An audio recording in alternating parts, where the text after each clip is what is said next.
Hello, everybody. Oh, there. Yeah, just in time. You know what? I made it. If I had delayed on the Switch for like 2 more seconds, you'd have been in your chairs when we started the stream. But now everyone knows you were late. So, jeez, I forgot to turn my lights on. Oops. But hey, everybody. Hello, everybody. While Ash is getting back to his seat here, did y'all know I'm batting that 1,000 the Golden today. Globes happened last night? The what? I'm sure everybody tuned in to watch. Actually, That's still a looking thing? at the thing. Yeah. Apparently, it's still a thing. Apparently, nobody heard about it, and apparently, pretty much nobody watched it. Certainly not the volume that they had just a decade ago. It's Right. a fraction of that now. The Globes. Sorry, Isn't sister. that like, the Globes is still a thing? Isn't It's that like, like yeah, that? I know, Is right? that parody basketball team? No, it's The the thing Golden that Globetrotters. No, I'm thinking the Harlem Globetrotters. yeah, no, I yeah. think you're thinking of that thing that Ricky Gervais does from time to time, which was really funny. I mean, probably the best ever thing in Hollywood. Him telling a bunch of people that they're all hypocrites. Oh, that guy. Yeah. Yes. Yeah. I love Does Ricky the roast. Gervais. He's He's hilarious. I Oh, enjoy God. I enjoy him for the most part.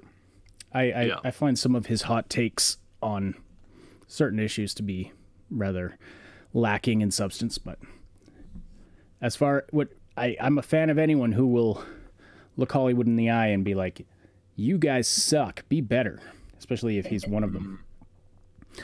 All right, welcome to the show today. I'm Ash, that's Moon down there, and downer there is the avatar representing Cybsidian, which he assures me at some point there will be a face camera there. You know, We just need to actually get an actual face camera now. So what? Actually, we might as well just upgrade all of our face cameras. Yeah, our cams kind of suck. Not gonna lie.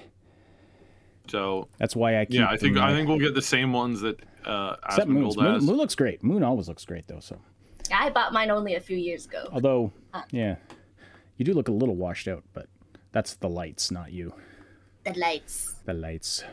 Yeah, well, the camera. Or maybe you want to look that way. You want to fix that. You're going for that Well, glow I look. also took down this board that was like kind of behind my setup here, and it was white. But now since I took that away, now I have a red wall reflecting on me. I don't know. It's messed up all my colors. Okay, well, that's fine. That's fine. I shouldn't worry. No one's looking at me anyway. They're all looking at you. All right. Moon Sentinel Cheese. Moon needs Luna and Commander to complete her face cam. Yeah, we need cat cam. Yes. At some point, the cats usually make an appearance at some point. So do the doggos sometimes. Because like they drink their water over here, their food is over here. Yeah. They know the sound of the treat box when I open it. My doggo's over there, but she's sleeping, so I'm gonna leave her be. Because last thing I need is for her to wake up and decide she needs to go outside or something. So yeah. Girl. All right, we got lots to talk about today, and we do have a hard end point because we also kids have to pick up from school.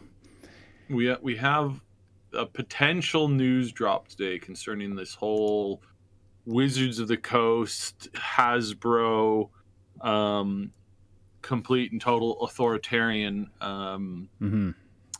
thing coming out today here. Yeah, so we're actually keeping an eye on D&D Beyond. That's the Twitter feed we're watching.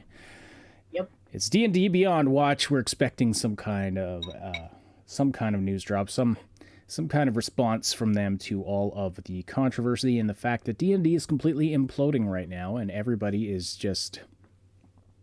I mean, it's the implosion has already happened. The implosion was the initial release, the initial leak, not release, and the initial leak of the new OGL, and so I'm going to try and plow through this as quickly as I can, just to get people, like, once we go to cover it, just so that you understand what's going on. I don't want to get too technical. There's a lot of technicalities here. Arguing with somebody on Twitter for the last few days about like legal stuff and the back and forths of it, and it's like no, I don't think you understand. I'm not saying that this is what's going to happen. I'm, you know, in a legal, like after they've been sued, this is what they want to happen, and that's really this intent is really what we're going to focus in on, because this intent of what's been happening is the big kicker. If their intent was for things to keep going as they have gone and let everyone just have a happy time, they wouldn't be changing this stuff. So no, that's as far as the legal ins and outs. Yeah, I mean, I'm no expert on that. There are some law YouTubers who have been weighing in on it. I haven't been able to catch any of them. So. Yeah, I can sum up most everything. And again, we don't want to get into this huge, but it is a pretty big thing, because this affects all of everybody's fandoms, right? Like, this affects us doing YouTube. This affects you watching YouTube, doing anything related to any content that is a fandom. This is really what the battle is, because it's not a battle of, hey, this company just wants a little bit more money, you know, they feel like they've been getting a little shafted. That's not the issue. The real issue, the real stake of what's going on is they don't want anybody creating content that they don't approve of. And why, you know, like, what do you mean by approve of? Is that, like, you know, ideology, like concepts like that? Like, you know, what does that mean? It means a lot of things. It means competition mostly, and I'll go into why it means, why this is why this is a predominantly anti-competition thing that's going on here. So we'll talk about that. We'll talk about a bunch of stuff. What do we want to talk about first? A surprise announcement that you didn't put in the notes is that we have a confirmation of a Starfield only. I want to heavily emphasize that. A Starfield only showcase coming out sometime in the next month, essentially. Here, I'll bring up maybe month and a half, but it looks like it's going to be between now and end of February. So Microsoft had just announced that they were doing an event on January 25th, or an Xbox, Microsoft, Bethesda event to showcase some of their games. You know, kind of like a E3 or whatever kind of showcase that they sometimes do. But we had been hearing that Starfield was not going to be there, and it turns out, yeah, like I've just said, Starfield's getting its own event. Anyone want to find single Ukrainian women? Just click right there. Or go to Ukraine. I hear it's a nice place. Oh, man. That was bad. Okay, so Starfield. Terrible. Yeah, the Ukrainians are lovely people. I have many in my family.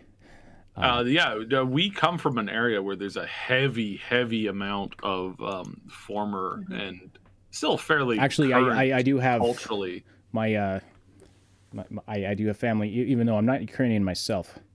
My family were Germans living in Ukraine, and they had quite a bit of land there that somebody just came in and took from them. I can't remember his name. I don't know. It's probably in the history books somewhere, but... Does it start with a P and end with Uten? No. We're talking many decades back now.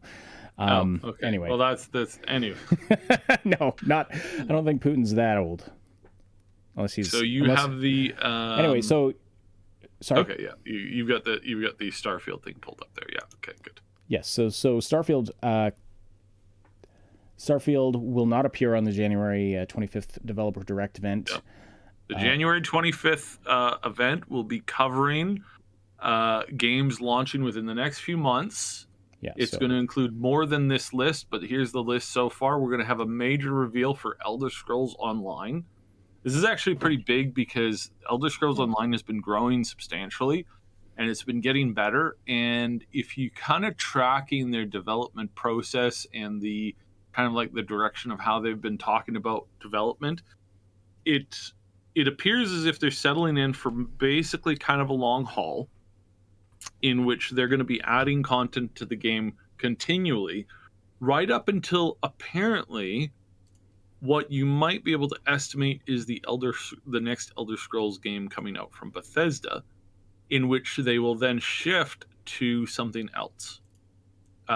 Which, I mean, if you read between the lines, that basically means that they want, at that point, they'll either do a complete refit or overhaul to the existing Elder Scrolls Online game while everybody's playing the actual next Elder Scrolls single player game. So this is actually kind of huge, because again, this means that even though it's not a top tier MMO in the sense that it's not in the top 2 or 3, it's still within the top, I'd say 6 at the very least. Like, it's easily number 5, number 6, or number 4, depending on the month and the year. And it appears that Microsoft, despite the fact of them not actually making this, are actually really interested in helping it to maintain its current level of production and quality, which again, well, it's under huge. They own the studio that makes it now, though, right? Yes, yeah, but I mean that's my point, is that they're actually actively helping the studio to continue to support a game that has a dedicated community but not a large community, and that is an extremely good thing for games. When you have a studio that's going, look, we understand that you're not pulling in $100, like $1 or $2 billion a year. You're pulling in several $million a year over top of your expenses, and that's good. Keep going. That's my point. That's why this is such a good thing, is because if this was old Microsoft, or if this was, any of the other game companies, EA, right? Like, this thing would have been canceled 3 years ago, because, like, screw them, right? If they're not in the top, then why do we care? After deleting save data for 3/4 of the people playing it, then they cancel it. So this is kind of a big thing. Again, it's not super huge, but it's worthy to note. We also have Forza Motorsport coming out for people who love racing games. I think racing games are fine. I don't play them anymore. I used to as a kid all the time. High Octane was my beat. Minecraft Legends has PvP coming to it and some other stuff, so that's kind of cool. Interesting. Yeah, I'm not even fully clear on what Minecraft Legends is. I should maybe check it out. It's more of a tailored experience. It's more of an actual like narrative based session thing. Like, it's not actually it's not the open world of Minecraft, like the open universe of Minecraft. It's actually like a story experience. It's got a linear thing to it. Yeah. And they have like scenarios, I think, in that and whatnot. I think it's cool. And then we've got Redfall, obviously, which is coming out this year, supposedly. But we also have a leak that says, and this leaker has been correct on like 100% of what they've posted. So they posted a lot of stuff. Out of that stuff that has been posted, now like 40% of it, spot on, right on the money. Absolutely spot on. Didn't want to accidentally swear there. And one of the things that they said is that Redfall is not actually the first game that's coming out this year from the big Microsoft studio expected releases. Actually, Starfield is going to be out first. The Starfield's coming out before Redfall. Yeah. Yes, Starfield is coming out before Redfall, which is, again, this is kind of a huge thing, and not very many people are talking about this. So, yeah. So now that's it for that. Now we can focus back on the Starfield stuff. Okay, well, I mean, first, I want to know from the live chat what your thoughts are on Redfield, or not Redfield, shoot, what's it called? Redfall. Redfall. So it's from Arcane, which Arcane has made some just absolutely excellent games, and some games that are many of my personal favorites. Prey and Dishonored being the key ones there. I also really liked Deathloop, although I think overall it wasn't quite as good.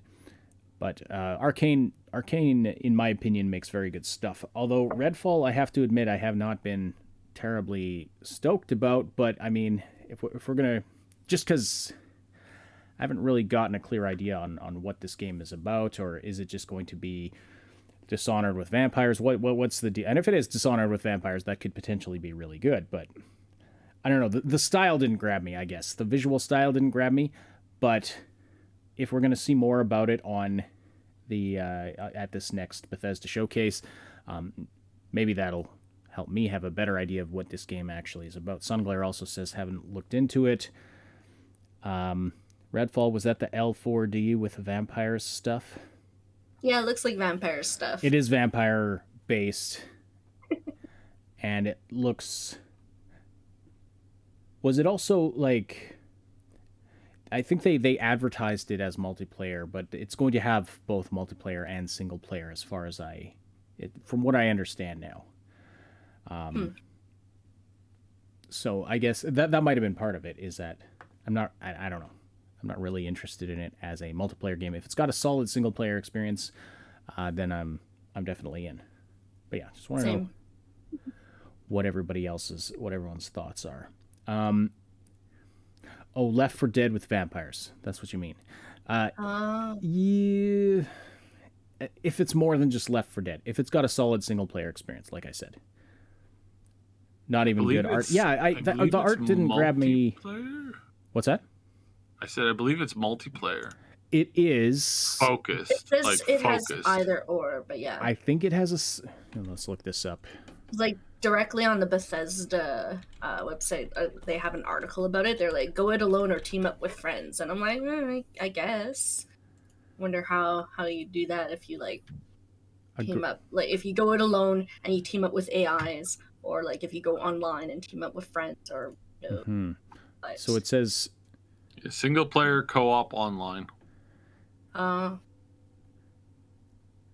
obviously you're gonna have the single player like thing to it, but it's a good question of whether it plays, because like Left 4 Dead is a very different thing. Even the campaign is a very different experience, right? Yeah. Hi Arturo, welcome. So it's a big question of whether it's more like the campaign of Left 4 Dead or the campaign of something like what's a good example? Probably it could be that it's a little bit more like The Division, as far as like how the gameplay circle plays, right? Because, or it could be like completely like lobby based too. Could be that, or could be drop in, more like kind of like like a drop in thing. Like what would a good example of that be? Like sort of like the Dead Souls-y kind of like concept. Not like the player versus player, but like just the hey, I'm just gonna join you, right? Like the Elden Ring kind of style. Right, yeah. Yeah. Feels like. Well, according to Pete Hines, it's a great arcane story even if you're playing it solo. So depending on how much you trust Pete Hines, we'll see. I guess we'll see. That's all I have to say. I mean, Arcane has Arcane has a pretty good reputation. Stop That says, I used to love Arcane. Dark Messiah was game of all time. Or GOAT. Greatest of all time. Sorry. I was just watching yesterday with my kids and I. We were going through the Illumination YouTube channel just because we were watching all the Mario movie clips and stuff. And then we got into watching Minions clips. And there was a bunch of Minions around a basketball, like, one of those commentary shows. They're all arguing about who's greatest of all time, who's the GOAT.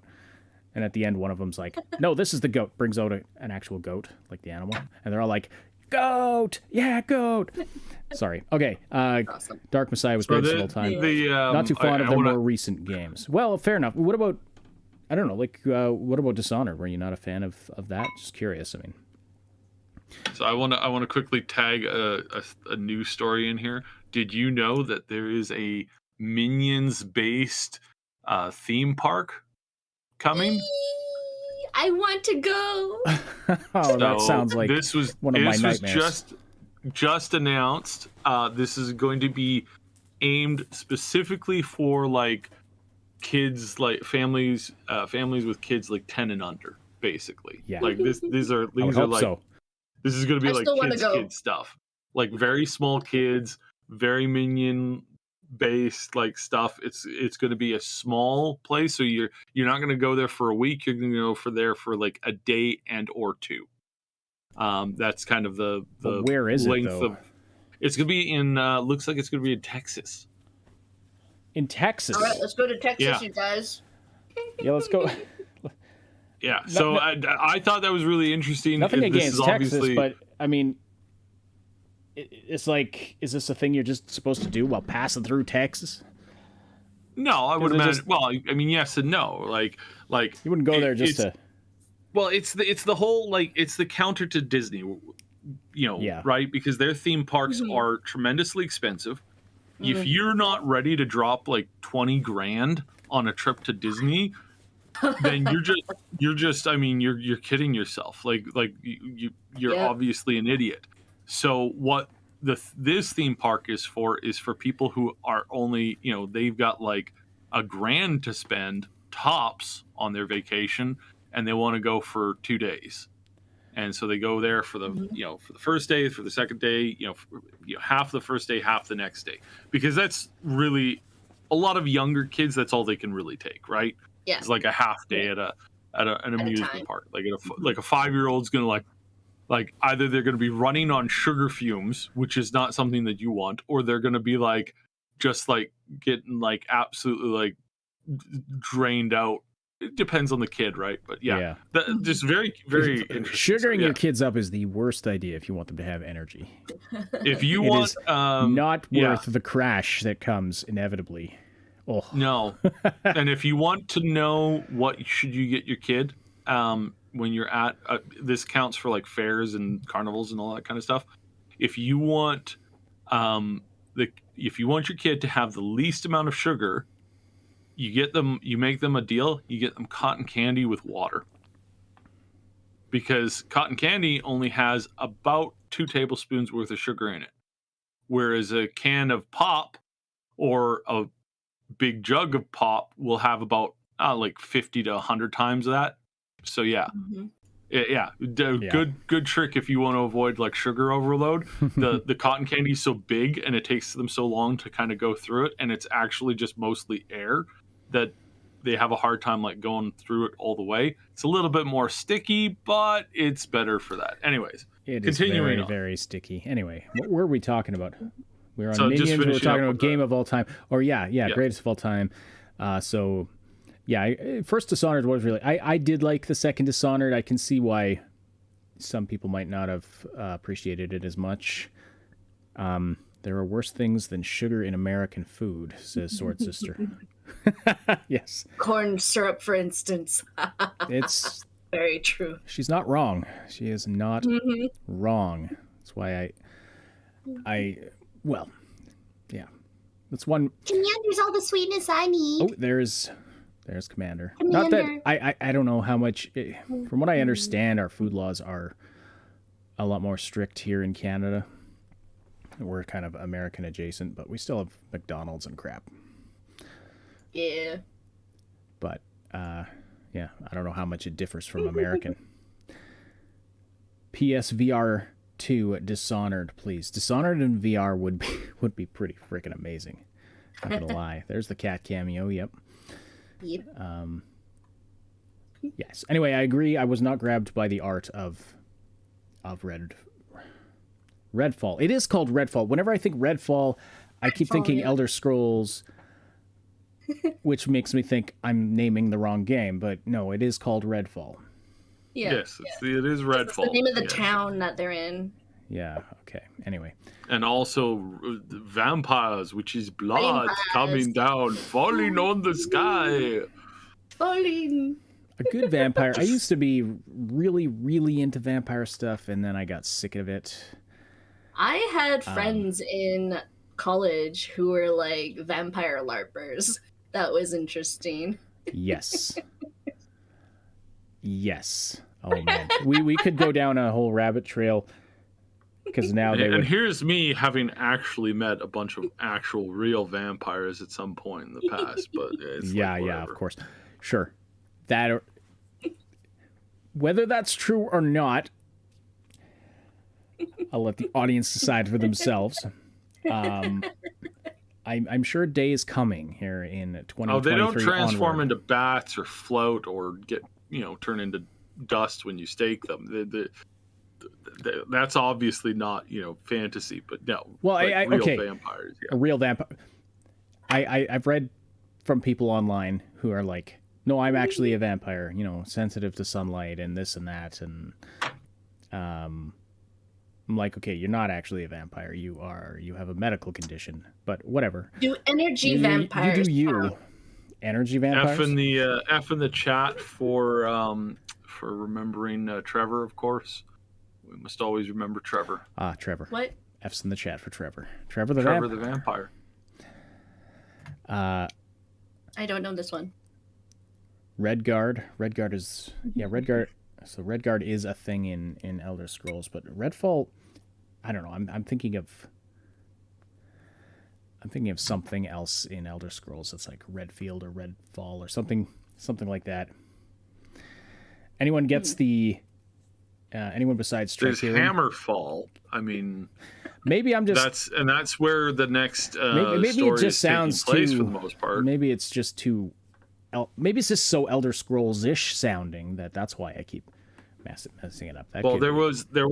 I think what you're misremembering is that there was a period of time where the rumor mill was going nuts because before Redfall was actually dropped and was actually put out as an official product, the trade licenses and the copyrights were all taken up by Bethesda, and everybody was like, "Oh my god, that's going to be the next Elder Scrolls game. It's going to be Redfall, because Skyrim and Redfall and because it's all happening in Hammerfall, and there's going to be this big assassination thing, and so that was a story for like 8 months."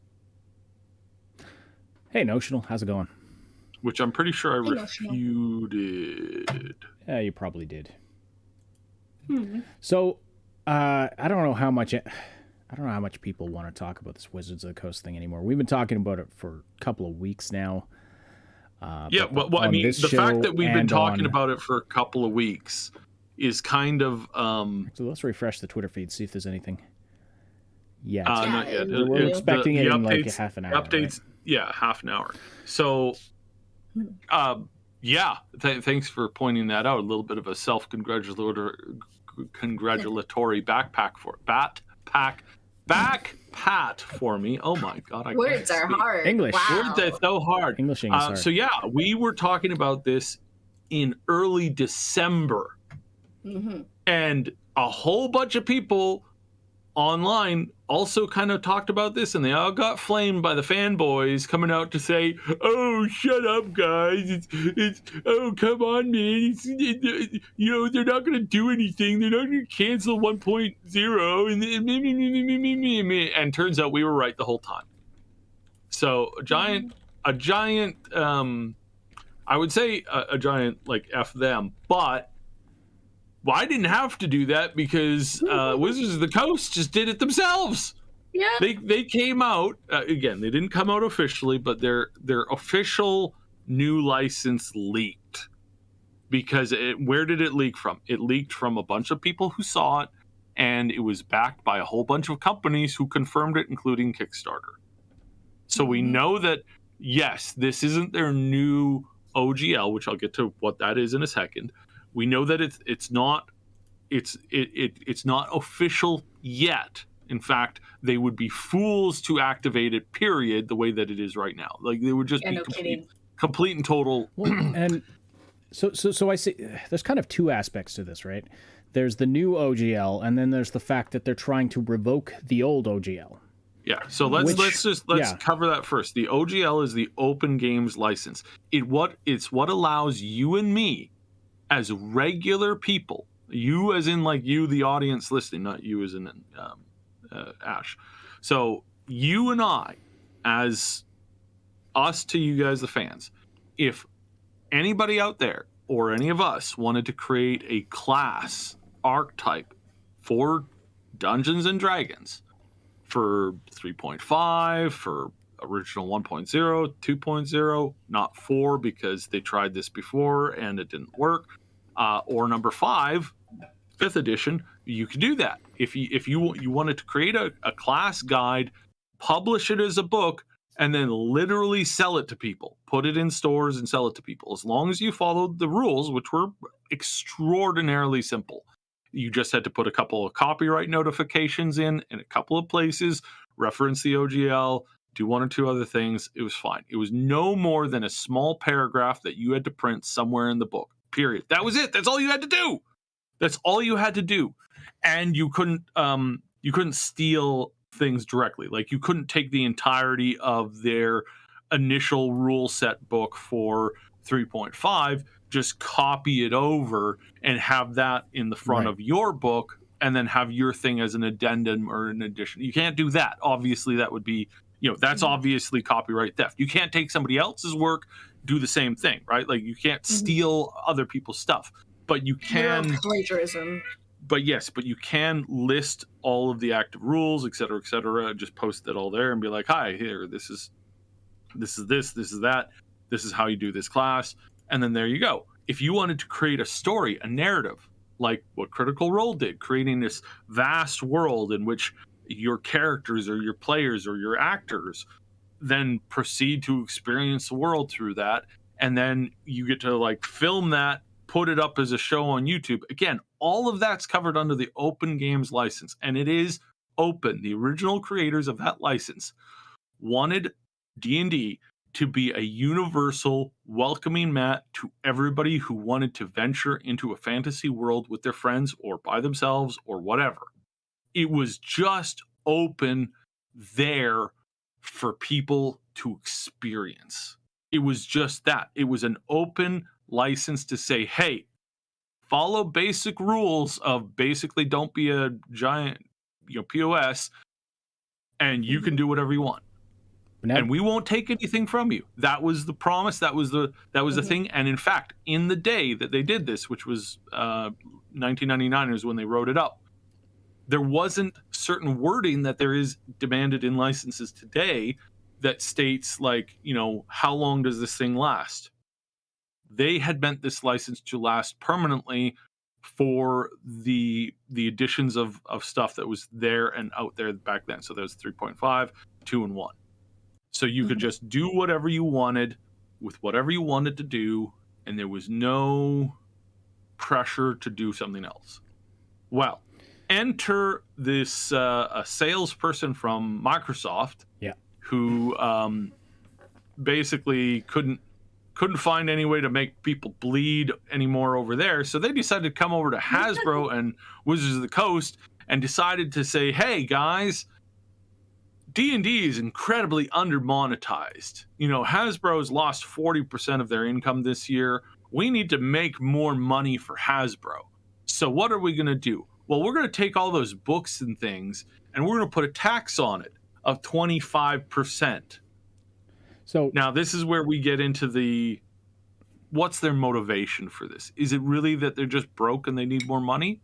Actually, no. D&D makes over $1 billion a year. Over and on top of expenses. So that's not actually a problem. What this is anti-competition. So they're not actually interested in finding a tax on you, Joe Schmo, for coming out with a character class on how to play Ninja Turtles in the under the OGL license. They're not actually interested in that. What they're interested in preventing is things like Pathfinder and another Critical Role from happening, because they don't own Critical Role. They were quite friendly in working with them. I've often said that, when especially talking about Baldur's Gate, I would talk about how there was some plans to integrate, Critical Role stuff, because and again, we were right on that, because Matthew Mercer has joined the official audio team over there. So excited for that. And don't worry, we'll talk about what this means for Baldur's Gate 3. But what this really is them not wanting to lose a piece of the pie going forward if somebody were to create a new big thing centered around D&D. They don't want to have another situation where Critical Role ends up becoming one of the most profitable new IPs in the decade, and they don't have their money rubbing hands all over that. So they don't want that to happen. Wasn't there a video game company that did this or tried to do something like this recently, where they say anything derivative or any mods that you make for a game, we own that stuff? Yeah. Blizzard, Activision Blizzard tried to do this. Oh yeah, how did that work out for them? Well, first of all, people made the most racist, sexist, terrible stuff. And then we're like, because of the way that the license worked, that was essentially Blizzard owned and copyrighted that content immediately upon creation. Nice. So therefore, some of the biggest World War II bad guy iterations of content in recent years is currently owned by Activision Blizzard. Right. Including a fun mini game. Sorry, when I say fun, I mean that obviously as speaking sarcastically, as an enormous amount of sarcasm and pointing out the arrogance of the company too. Did you just say sarcasm? Sarcasm? Yeah, sarcasm. Mm-hmm. Sarcasm. Yes, my sarcasm. So my sarcasm on this is that that they own all this stuff, and one of the things that they own is this thing where you push people. You basically you create a thing where you put people into ovens, and it's like oh gee, Activision Blizzard, I wonder what kind of money grubbing, selfish concept, because if you hadn't had this license and you stuck to the old license, you could just delete that and say, we don't find this acceptable. And you wouldn't own it. In fact, you'd just be putting it down. But in this universe that you created, you actually own that. It's not but just could they not still delete it then? Oh, they can still delete it, but it's on paper. There's a record of it that they own and created that content. That's the thing. Wow. So that's where it's just like, oh wow. You guys really, yeah. So now Wizards of the Coast were smart enough to add this thing in where they get to they get to ban anybody and denounce them for anything that would be considered hateful content, except for the small fact and caveat on that, and that their interpretation of what is or is not hateful content is purely up to them, and you are not allowed to contest it in any way, shape, or form. Gee, period. Tyrant much? So they can up and decide, hey, actually, we've just decided that you're a racist bigot, and that you'll have pre-signed a document that authorizes them to label you as being whatever kind of bigot they want you to be, and that you have no recourse. You just accept it straight up. So you can that can actually be used to fire you from your current job if they have rules against whatever. So this isn't just a hey, let's protect ourselves. This is a hey, let's make sure that if anybody starts making a product that we don't want them to make, or that is making a product that's a little too successful, not only can we destroy them and what they're making, the money that they're making in the here and now, we can permanently go after them and annihilate them completely from the first step of their work to basically cover their entire life. So we can have them blackballed in every kind of a thing, because, and again, you can't contest it. You can't sue them for libeling you. Right? Like, actually, we discovered that Joe Blow over here, he's making a new Critical Role show based in our new OGL. And it turns out that he's just secured $1 billion in funding for this brand new show.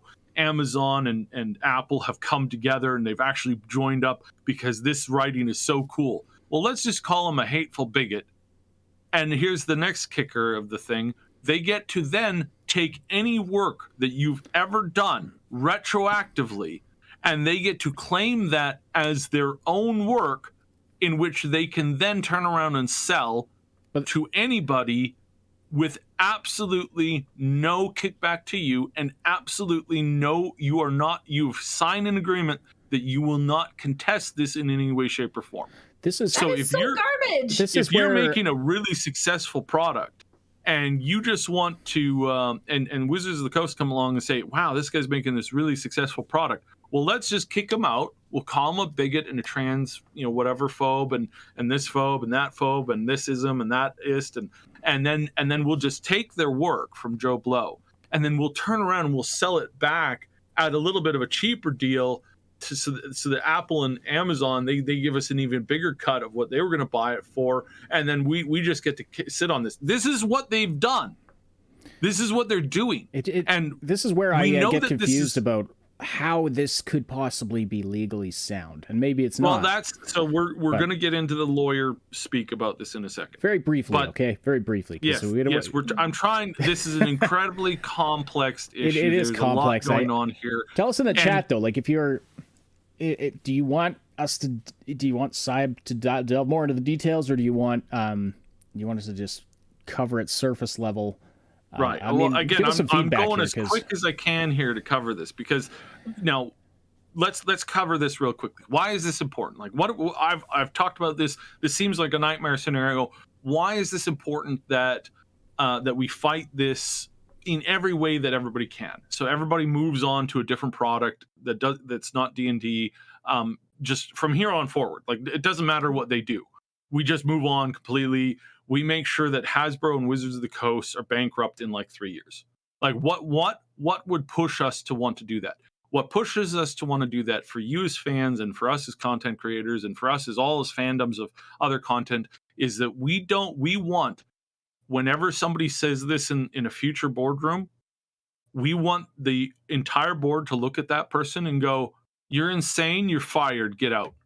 Pack your stuff, you're fired, get out. We told you not to do this because of what happened to these companies. We told you not to push this, and the second that you did, you have doomed us all, and you are now fired and you're now out of here. That's the reaction we want. Why? Because if this is successful in any way, shape, or form, this will become the new standard for all fandom content going forward, period.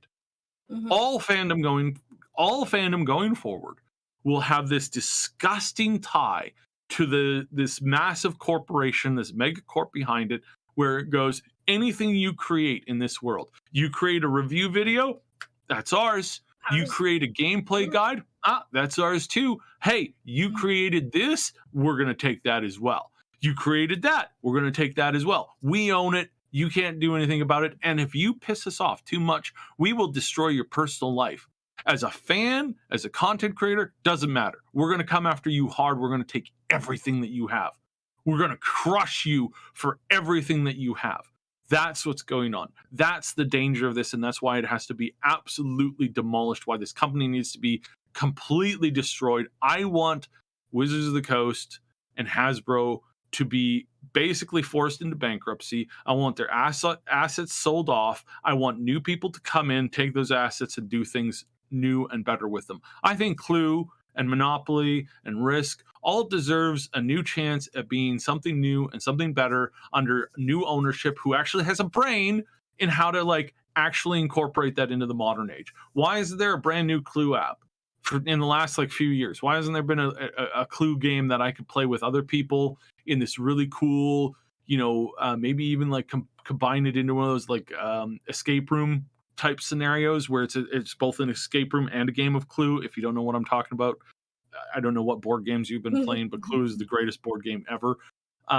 It's also got one of the best movies of all time. One of the legitimately, Clue I think is the first movie in which they based off of a game that is actually amazing, really well done. It's got Tim Curry in it and he's hilarious. It's great. But yeah, that's the danger, is the idea that any company in the future could come along and say, yeah, we're going to do this. You know what I don't think people give Bethesda nearly enough credit for the fact that they say that you can do whatever mod you want, and that's entirely on you. You can't sell it for money, but you can monetize it in other. There is some ways that you can monetize it. You can monetize it through ad revenue. You can monetize it through support and other things like that. That's totally acceptable. They have a wonderful games license, and I think that should be praised, because you can't do what you do with Bethesda games. You can't do that to the vast majority of other games that are out there, and that sucks, because that doesn't encourage expansion and new things. One of the there was a mod creator that created one of the biggest mods for Skyrim. He got picked up by Bungie, and he was one of the best level and interactive story creators in Bungie for a very long time. I don't know where he's at right now, but I know that he did immensely well. He was really behind the early success of Destiny, and yeah, so that's really cool. That's really awesome. And we need more of that. We need that ability to like have that open. And well, so okay, so Sunglare, let's get into the nitty gritty. Yeah, of the this. fair use law. So how does this work? If this goes through as is, which it's probably not, unless they're absolutely idiotic, which again I wouldn't actually put past them. But how does this stand up into court? And here's where the lawyers have said basically, there's a good chance that, like, if it goes to the Supreme Court, they will lose. Period. They will lose. Period. They will absolutely lose. Why would they lose so convincingly to pretty much every lawyer I've heard talk about this? And that is because the original license, the one that they're trying to revoke and destroy, was created with the wording at the time that the law was created that meant that it was supposed to go in perpetuity. So it was always supposed to be there for the content that they had created for 3.5, 2, and 1, and 3, of course 3.0 as well.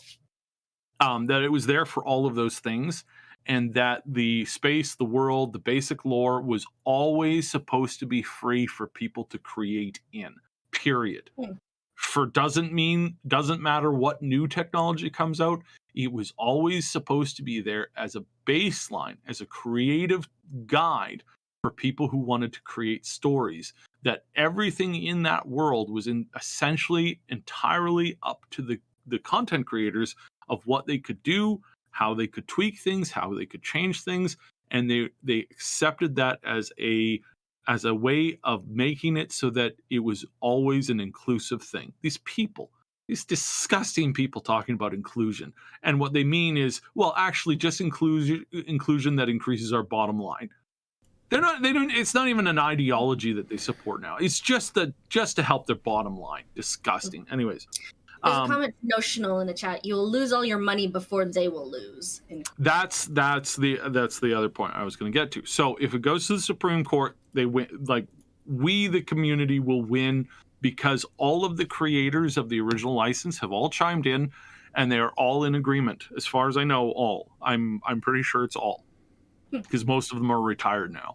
But the ones that I have heard talk about this who are still alive, and again, a couple of YouTubers and I looked this up, and it does appear that if everybody, I don't know, maybe there was some second, third, or fourth secretary lawyer that happens to have a signature in one of the files somewhere that doesn't agree. But as far as we know, all of the main people that were in on this all agree. This was never supposed to change, period. And they have already stated that they are willing to get up onto stand up in court and testify to the fact that this was always designed to be a free thing, that they can create their new one D&D Beyond BS, and that would be particularly designed for that content moving forward, and that's their right. They can do whatever they want with that, but they can't usurp the previous rules on the original lore, on all the original stuff. That was because they got up and said that this was supposed to be a forever thing. And that's why they would lose that. Now, the question is, can you get it to Supreme Court? Supreme Court only sees 3% of the cases that are submitted to them. So getting it to that level, really, really hard. So that means, and that means you have to fight this every step of the way. I think there's 5 levels of court law that you'll have to go through. And in every single instance, a big company with billions and billions of dollars can slow that process down so that entire process takes more than a decade, and it will basically bankrupt anybody who doesn't also have $1 billion to spare.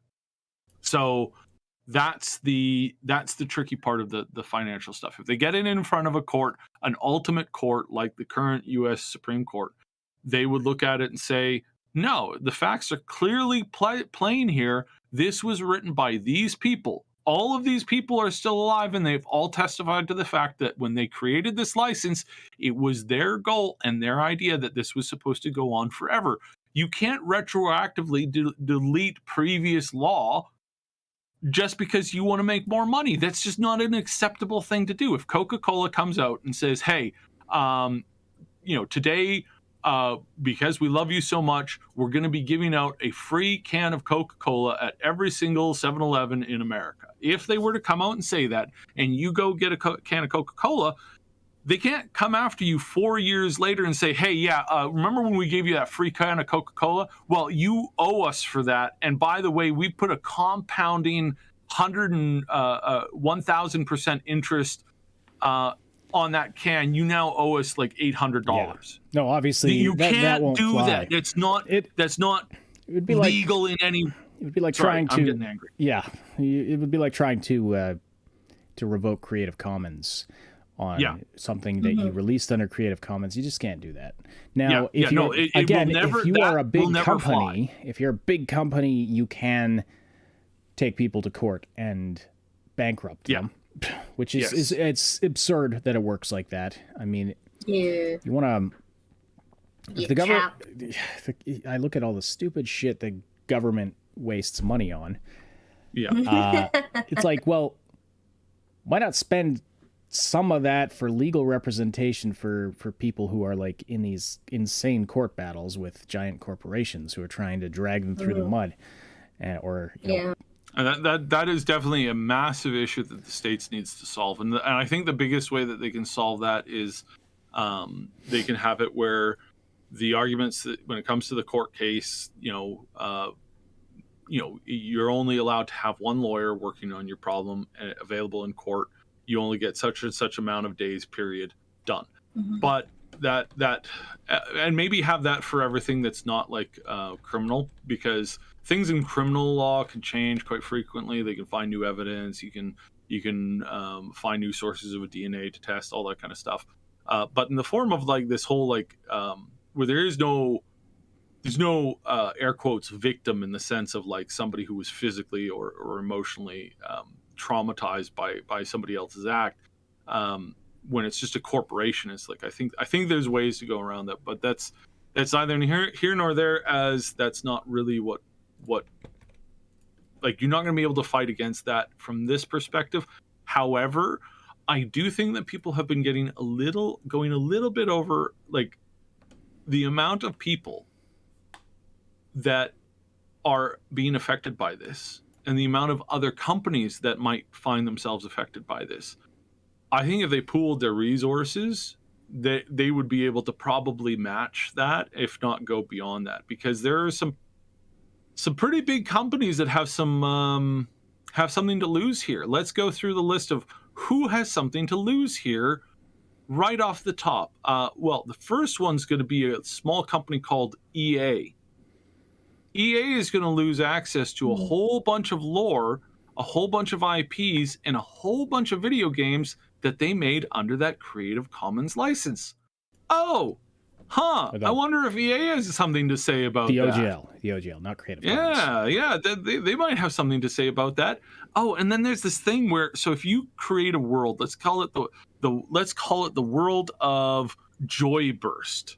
So you've created a world called Joyburst, and in this world called Joyburst, you have these people called pet eyes, right? They're pet eyes, and pet eye.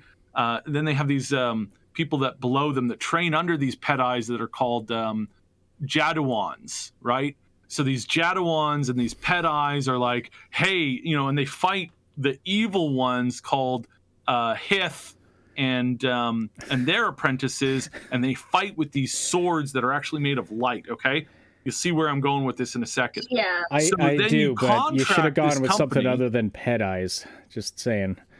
I'm just reversing the 2 letters of the first names of each of those things.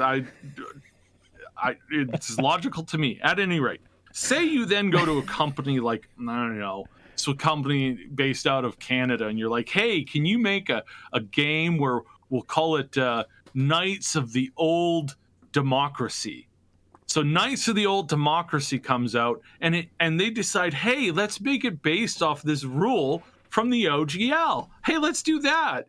And then you do that, but you have all these movies and all these video games that were outside of that. Under the new OGL, they'll refute the old OGL, and they'll say that if you make content in this Joyburst universe, and then you make part of your game or a product using this new OGL, they actually retroactively own, not own as in like a legal sense, but they get to use any of the lore that you've included in that and all lore attached to that lore. So you get to say, actually, we own the universe of Joyburst, not, in a legal sense that we get to take all the money that you've made in your movies. Well, not yet, at least. Wink, wink, nudge, nudge.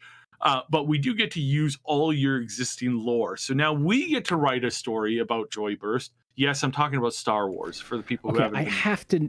First of all, I think everyone got that, but how did you get from Star Wars to Joyburst? Because I have a can of pop sitting on my sugar-free pop sitting on my desk, and it's called Joyburst. So I was wondering about that. Yeah. Yeah. So, anyways, that's the thing. They have accidentally basically put a claim that they get to use all Star Wars content. Period. Without any fees or without any fees or anything like that. They can come out and roll out Dungeons and Dragons Star Wars Edition, where you get to play as Darth Vader fighting,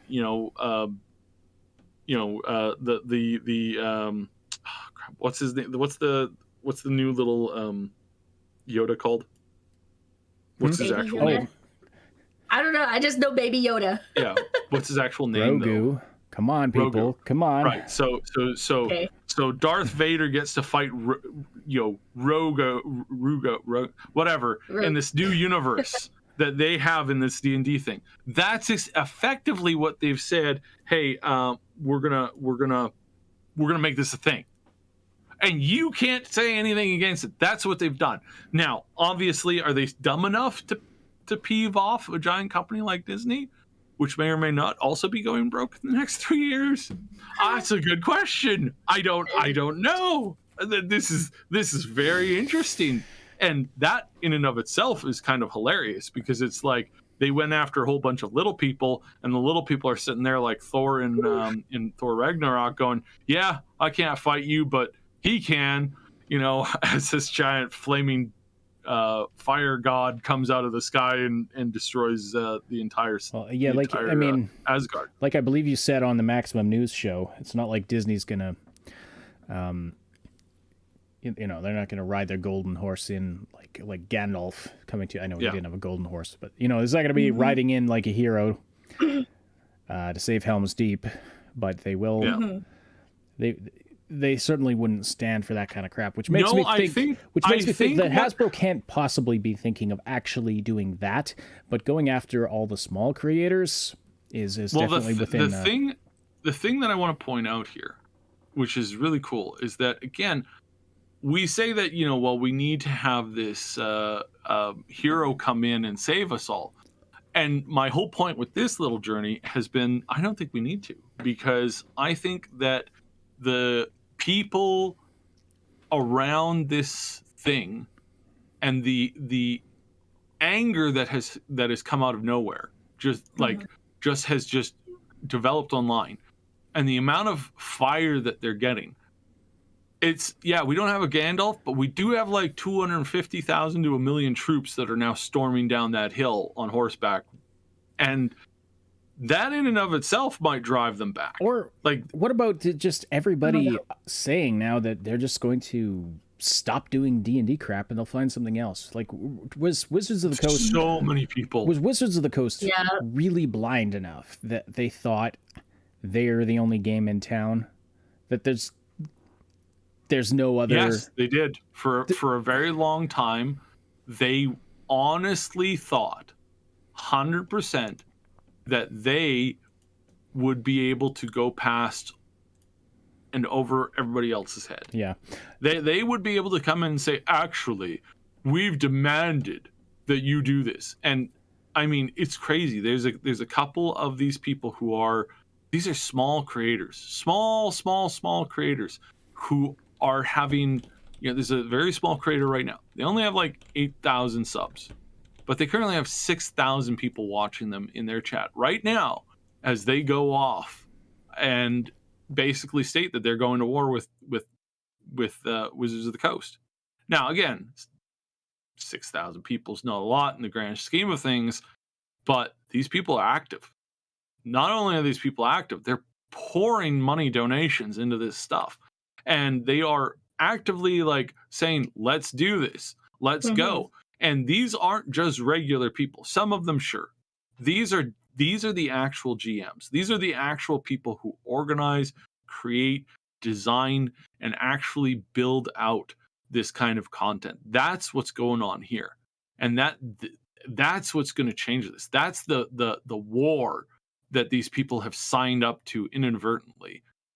Going, let's go to war, man. We're gonna teach all these people how to mess with us. Oh, what do you mean there's more of them than there is of us? Oh, gee, Wizard. I really wonder. You never thought that people would say, hey, enough is enough, time to draw the line? Or maybe say, hey, we'll make our own game and screw you guys. Yeah. Right. Because, I mean, quite frankly... I'm actually doing that now, and this isn't... I'm not making any kind of call. I'm just letting y'all know that I've had a game world in my head for a long time. Something brewing. It's been brewing there for a while, and I'm hopping into a couple of communities, a couple of people, and we're actually sitting down to make this happen. So, again, does that mean that I'm going to be I don't know if I'll even be able to get out in time to really consider it like handy, but what I am going to do is I'm probably going to print these rules and put them out in either one of the first fantasy books as just as a companion to, if you want to make this into an experience, here's what you do. I also have a couple of game designers. I've actually been talking with a lot of them for a while. A lot of indie guys, a lot of smaller studios that have been wanting to have a tabletop role play system, and they've listened to what I've had to say, and they're like, all right, well, I'm gonna go with whatever you design. If it's good, we'll go with what you design for future games if we're making it in this kind of a format. So this is already from just us here to small content creators everywhere. This is exploding into this thing that I think D&D has realized, Wizards of the Coast have realized that they have royally stepped in it. Now, does this affect Baldur's Gate 3? And the answer to that is no, because it was a separate license. It was a separate license under between those two companies, so between Larian and Wizards. As much as they'd like to change that, they can't. Not because it's not like they can just suddenly change the rules and then do that whole thing where they go to court and do all this kind of stuff. Those rules, it's not like a standard like open license, right? Where you and the people that if you make something under the 1.0A, which is the original license for D&D, if you make something under that and then they want to sue you or you want to sue them, you have to there's a long process to even get that ball rolling. When you've both sat in a boardroom and you've had lawyers on either side of the table and they've spent time and a lot of money putting together an agreement for a cooperative project like this, and they all slide this paperwork over and everybody signs it, that's a completely different matter. That means that you're going to be able to take that. You're going to be able to that's an expedited thing. So if there's a legal disagreement, I mean, you're going way past, like I said, you're moving past a lot of those lines. And if there was some kind of a major, fallout between the two, they're in court the next day, and that's going to cost Wizards of the Coast a lot more money. Even this might cost them money, because there might have been an agreement in the thing that says, hey, Larian says, hey, if you guys come out and do something egregious to your community, which results in the vast majority of your community boycotting you, we're going to effectively cut off, you're gonna owe us money, and we're not going to pay you a dime from any of the sales. That might actually be a pre-written thing into those things, because that happens a fair bit now. Some kind of protection clause. Yes. For if you royally screw us over indirectly by like making everybody hate you, and so they don't want to play our game. Yeah. And see, the thing is that those protection rules, they go both ways. I guarantee you there's a line in there that says, Sev from Larian really likes doing these live shows.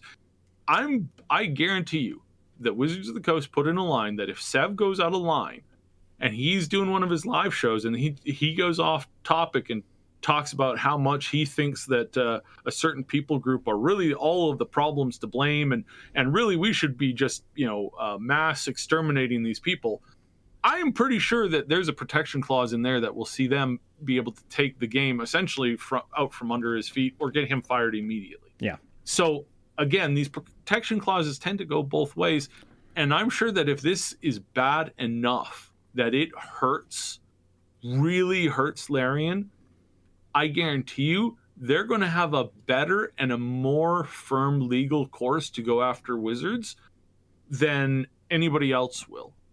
And they're not happy about this either. And how do I know that? Because they're not happy about this. It's not a secret. Yeah. It's not a secret that about half of the people that actually work for Wizards of the Coast, regular day in, day out people, that those people are furious with their bosses. Going, what in the world? Why did they think this is what happens when we hire somebody who doesn't even know what Dungeons and Dragons is? I guarantee you this person who came in from Microsoft, they have no conception about the basics of D&D. They probably don't even know. I would hazard a guess that they have no clue what a D20 is. They probably have no idea what that means. And they probably, I would put money on this, I bet you they couldn't even name 10 of the gods. 10 of the gods in D&D. I bet you they couldn't even do that. They probably have no clue what any of this is about, and I am sick and tired of these companies hiring people that run their fandoms. Asmongold was saying this morning too, or yesterday morning. What idiot hires somebody to man the helm of a game studio or an IP that has a fervent fan base behind it, and they know nothing about the IP? They literally know nothing. It's something that a bunch of nerds do. Here from this this article. So I don't know. My computer's chugging along. Go away.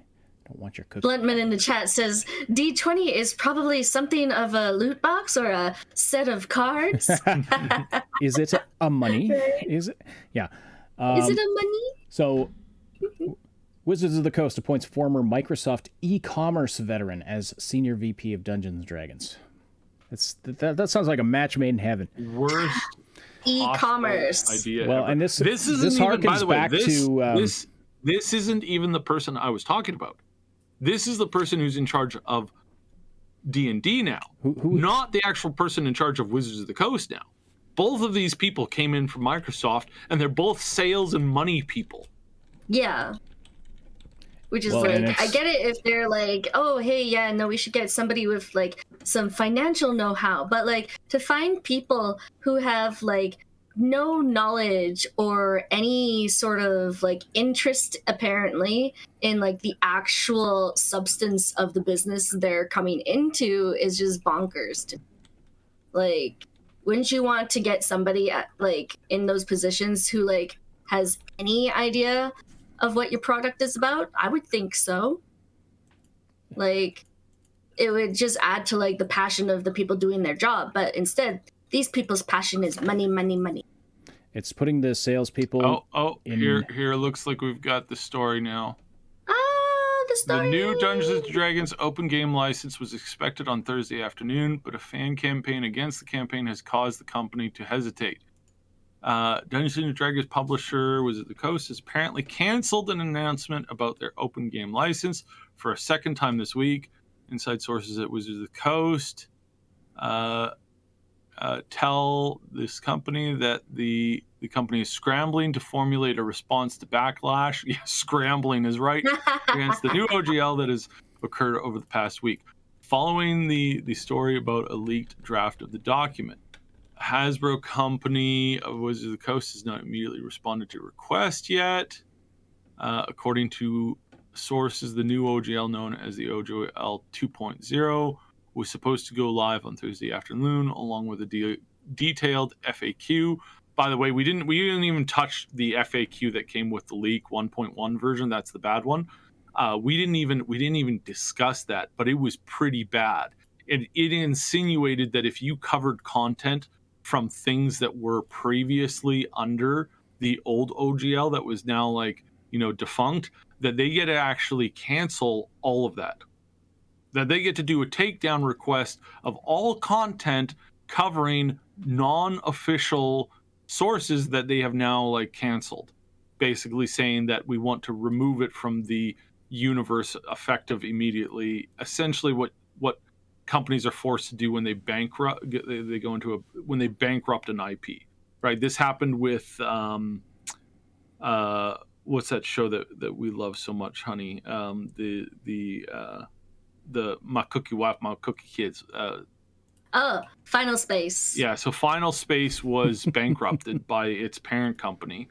They bankrupted the IP, which meant that the final season will have no DVDs printed of it, and it will be removed from all sources that show it. So it will be removed from any of the streaming services that were playing it for as part of a licensing agreement. They completely destroyed it. Like, completely. Yeah, so sad. The guy's fourth season will never see the light of day, and he has to take all of the work that he did on the fourth season, he has to box it up, give it to a whole bunch of these disgusting people, and they'll put it into a vault somewhere. And at some point in the future, if somebody were to buy out that company, that they might be able to resurrect the content, but they'd have to pay the government a whole bunch of money to do that. So that's the kind of nightmare, that situation that happens with that. Kind of stuff. They also canceled Inside Job. Yeah, I saw that yesterday. I was quite annoyed with that. I was like, wow, I wonder why they canceled it. I wonder if it's because an alarming number of the conspiracies that they talked about during the show was proven to be correct in the last, like, year. I wonder if that had anything to do with that cancellation. I wonder. All right. Tough. I think the biggest takeaway here is that we learned that there is a type of pop called Joyburst, and I'm thinking that whoever named that should have gone back to done a couple more focus groups before. But it's a burst of joy. A burst of joy. Yes. This is not. When I think of a burst of joy, I think of something that results in a child 9 months later. Yeah. Here's something that I didn't know until just now. That there was now I knew about this. There was a thing online where people were taking videos or taking screenshots of them going to their D&D Beyond, which is the new thing that Wizards of the Coast had come up with for 5.0. And what they would do is they would show themselves canceling their payments to the D&D Beyond. Apparently, so many people had done this over the course of the last week that it had caused their cancellation servers to actually fry themselves with the demand for cancellations. Oh wow. Yeah. There you So go. that actually legitimately stop them. So this is a win for now, but the win needs to continue. I'm sorry for the people who work at Wizards of the Coast that had nothing to do with this.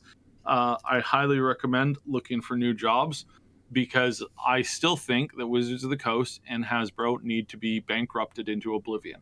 That they need to have all their assets chopped up, sold off, bought by new companies who will then do something good for them. And I hope that everybody who loses their job through that action will then, with the exception of the people behind these decisions, will get new and better jobs at different companies. And again, it sucks that this has to happen, but this, in my opinion, this has to happen. I do have to feel bad for. I mean, yeah, has to happen. You do have to feel bad for the employees, though, who had nothing to do with this decision and who are going to suffer for it, for the stupidity of upper management. They should all listen to Steve Jobs.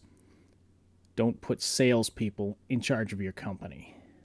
That's it's disgusting. Anyway, harkening back also to what we were talking about earlier, yes, there is a medical condition called clinical vampirism, although I think it's more technically known as Renfield syndrome. So Marcusor is absolutely correct in the chat. Thank you for that. And if you haven't yet, please do slam that like button. It's one of the... There's growing evidence that YouTube will, when your stream is live, they'll recommend it more if you're slamming the like button. Yeah, if there's more likes on it. Yeah. And that's one of the best ways you can support our channel right now is that you can do a poll. This is something that I've seen people do. Do a poll in the chat. Yeah. Asking whether people have liked the video yet or not. Oh, okay. And we just ask for that just because we want to bring people into the channel. It's one of the best ways you can support us right now. I know everyone's financially strapped. And so, I don't like plugging the Patreon and all of that when I know there's a high likelihood of a major recession coming in this year worldwide. So we just have to do what we can. But if you can, if you enjoy the show and share it around or hit the like button, do all that stuff, we'd really appreciate that. All right. So we should get on to, we got about 22 minutes before I need to get out the door. So let's get on to a topic that I should have come up with some kind of visual for. I'll put something on the screen. So the AI art controversy, this is something I'm really interested to talk about. Notional says, good thing GPUs and all other gaming hardware is record expensive. Yes, indeed. Hey. Oh, yeah. I'm glad I bought my new PC when I did. Yep. Even though I bought it earlier than I would have otherwise because that's before Cyberpunk 2077 got delayed. So I literally was buying a new PC to line up with the release of Cyberpunk 2077 because that was worthwhile. But it's good. I needed new hardware anyway, but that was kind of what pushed me to it.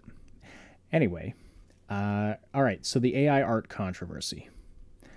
Blunt man, AI will win. The end. Yes. Well, we all know that AI is going to kill us all one day. So, just a quick thing here I want to add on this. Todd Howard was talking about AI recently. Okay. On the Lex Friedman podcast, and he was talking about how there's a lot of people who complain about the AI not being that smart in their games, and he's like, and his response to this is he's like, trust me, this is the best balance that we've been able to have for fun gameplay.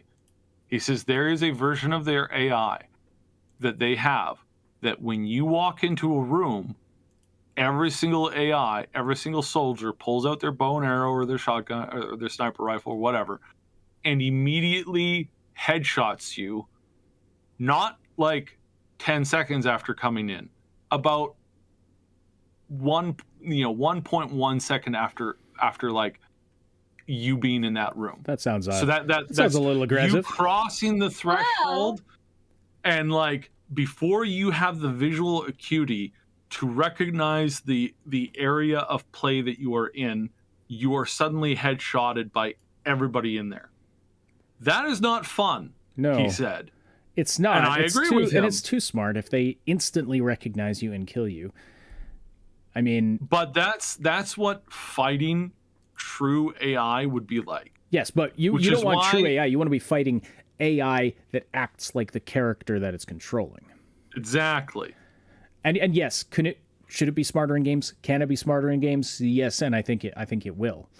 And I've been watching some fascinating videos on AI and neural networks, and I think we will start eventually getting some game AI, enemy AI in games that's trained by neural networks, and you'll probably be able to set it to different difficulty levels and get some pretty impressive results. It's yeah. And I'm basing that on I'm watching these videos of simulations that people have created where they just create a whole bunch of little creatures and give them all a neural network brain, and how they can the types of group behavior that evolves from this is fascinating. Like you could have it so that you put the AI in the scenario many times. So you walk into the bar, instead of them all just attacking you, one of them's like, oh, that guy, one of them sees that the other guy over there is going to attack you, and he just gets into a backup position or something like that. Like, they could learn to do these things. And again, I don't know how technically feasible that is for commercial games over the next few years, but I do know, as we've talked about many times, AI is definitely advancing.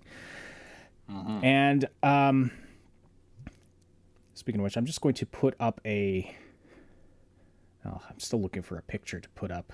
Oh, I'm going to put this. This one's adorable. This one's adorable, and I think you will like it, Moon, especially. This is a picture I created with Stable Diffusion. Does it have cats? No, it has a robot. Darn. It has It's a close second.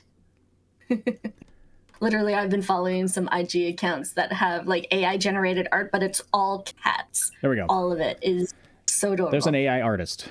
A picture of an AI artist for you all. Yeah. He's going to be featured in a video I'll be doing in the next... I know, isn't that freaking adorable? Created by... He's an artist. Mm-hmm. He paints the floor. All right. That is very cute. So let's talk about the sort of controversy about AI art that's been happening. And I want to know, actually, I'd like to let Moon talk first on this because you're more immersed in the art community than I am. I'm just kind of tangentially following it on Twitter-ish kind of thing. I've been watching a lot of discussions. Yeah, okay. So what are the perspectives on either side of this controversy? And, just outline sort of what the main concerns are on both sides for us, if you could. So on one hand, it's a really cool new tool, and there's a lot of people who've been playing around with it. I've been seeing on social media, a lot of people have been using this one app. I forget what it's called, honestly, because I have it. But they've been using this one app where they feed it a bunch of their own photos, and then it spits back out like stylized portraits of them in like other styles, a variety of them. And like the results are gorgeous, honestly, very, very fun. And then there's the other side where there's a lot of other artists I see who are posting like no AI artwork that they've done because they feel like this sort of technology is plagiarizing and stealing from existing artists, which like what it does is like the AI art, it's being fed a lot of information and it spits back out stuff that it thinks it learns from it. So like, sure, some pieces have like semblances of watermarks or signatures or something, but like even like the one that Ash has been trying out recently has been Stable Diffusion, and I've been trying it out too, and it's like it's very garbly. Like it has an idea, but like the stuff that comes out, a lot of it's nightmare fuel because a lot of it stuff that comes out is not that great. And like, oh yeah, if you want to see some nightmare fuel, try to get one of these tools to draw a woman. No, I was looking up like rave babes posing for photos or something, and it'll like just send me back like these I don't know, these things with multiple limbs and wonky eyes, like very colorful, but like just it's ridiculous. When it that is so that is also like older gen, which is to say that that's the tech that was like 6 months ago. Oh yeah, sure. Like it's like the newest one. If you want a character done, you feed the computer the same character. So you draw up a character, you take a picture of a character from 4 different angles, and then it understands what that is. If you're an alien looking at feed pictures from Instagram from one club, you would assume that most women are actually these things where they're always like joined at the hip or the side to another one, and because that's how it is. They always have their arms around each other, and they're always like lean forward or like lean in some sort of way, and like doing like poses with arms here, arms you would there. Think that's the general like that's how they walk around, is they are always leaning forward and they always have their hands up at this weird way. Right, like you don't like context is harder to get, and in the older text, so in the first, what we would call the first generation is basically the stuff that earlier came out generations, this last summer. That was like first generation. 1.5 generation was stuff that came out about 4 months ago. The newest stuff that just came out last month, I would say that's like solidly Gen 2, because what it requires for them to create art is for you to feed it multiple different directions of a thing. And this is why I think the tool is actually really, really good for artists, and that the artists themselves should not be fighting this. It's basically, it's like a new Photoshop. Yeah, well, it's Photoshop on like not even really. Sorry, it's muted. Before we get into that, so what are some more of the concerns on the artist's side, Moon? Like, is there a concern that this is going to destroy their livelihoods, or at least pollute their hobby? You know, their passion, their art they're passionate about.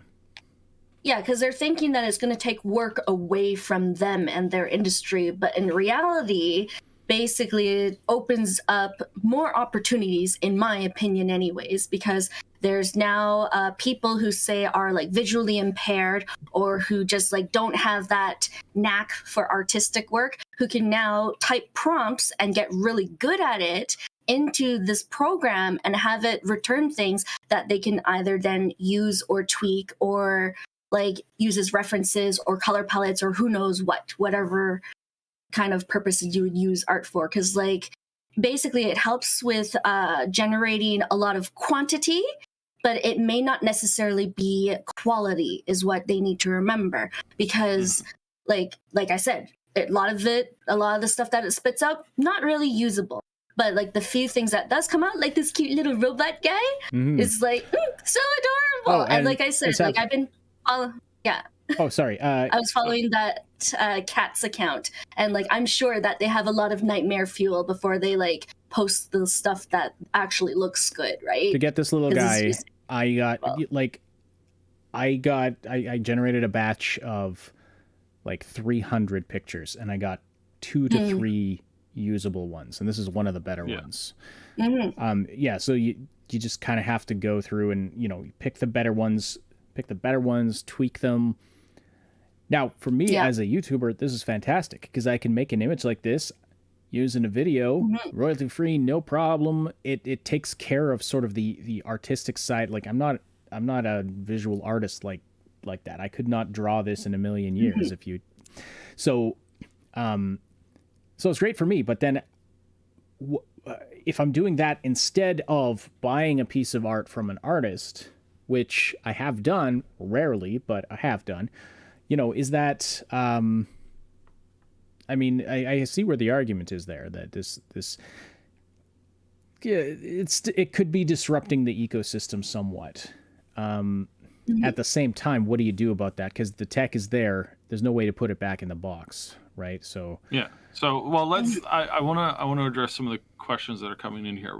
First thing I want to address is the the obvious Trauma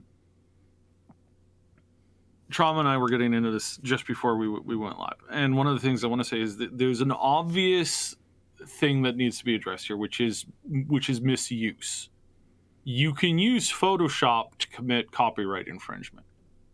You can go to you can go anywhere with a piece of paper and a sketch pad and create copyright infringement. You can go to any place, anywhere, and just copy somebody else's work, right? And this was a complaint that, again, most of you don't remember because you're not as old as I am. In the early 19th century, there was a lot of argument about photos and what photos were doing to art, and how certain artists and certain people who owned art were really upset that a person could just come in and take a picture of a brilliant piece of artwork, and how absolutely devilish that was back in the day. So again, this stuff, these are obvious arguments, right? I don't condone, nor does anybody else condone, the getting an AI to take a general picture, slap it with a slightly different filter, and then call that brand new artwork. As far as the watermark thing goes, there some of the issues with watermarking that have been brought up are accurate in the sense that that's what somebody did. Somebody took a picture, had that picture copy somebody else's picture. So it wasn't a new gen. It was telling the AI to take this one picture and slightly alter it.